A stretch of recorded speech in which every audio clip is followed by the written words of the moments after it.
In this video, I'm gonna teach you how to connect earbuds to your Xbox Series X. It's a very easy process, so make sure to follow along. In this video, I'm gonna be talking about the options that you have to connect earbuds to your Xbox Series X. Now, first, I want to make it very clear that unfortunately, the Xbox Series X does not have a native Bluetooth support for audio devices. What this means is that without any sort of workaround or adapters, you will not be able to directly connect your earbuds to the console itself. So in this video, I'm going to talk about all the options that you have. First, you might have access to an Xbox wireless headset adapter. If your earbuds come with a wireless adapter specifically designed for the Xbox, you can use it. So this is going to be the most reliable method because it is designed to work seamlessly with the Xbox ecosystem. So look for one of these or try to find one online if you don't find one with the specific pair of earbuds that you have.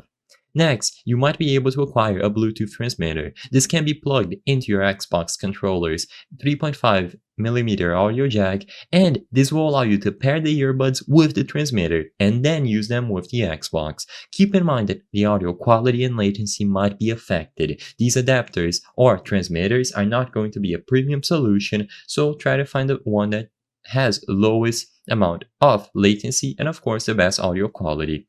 And the last option that you have, of course, is connecting them directly through a wired connection. So if your earbuds have a 3.5mm audio cable, you can connect them directly to your Xbox controller's 3.5mm port. Of course, it's a simple solution, but it won't allow you to use them wirelessly. So you have to consider these options and choose the one that is best suited for you. Either acquire an adapter, a Bluetooth transmitter, or connect them wired. I hope I was able to help you on how to connect earbuds to your Xbox Series X. If this video helped you, please be sure to leave a like and subscribe for more very easy tips. Thank you for watching.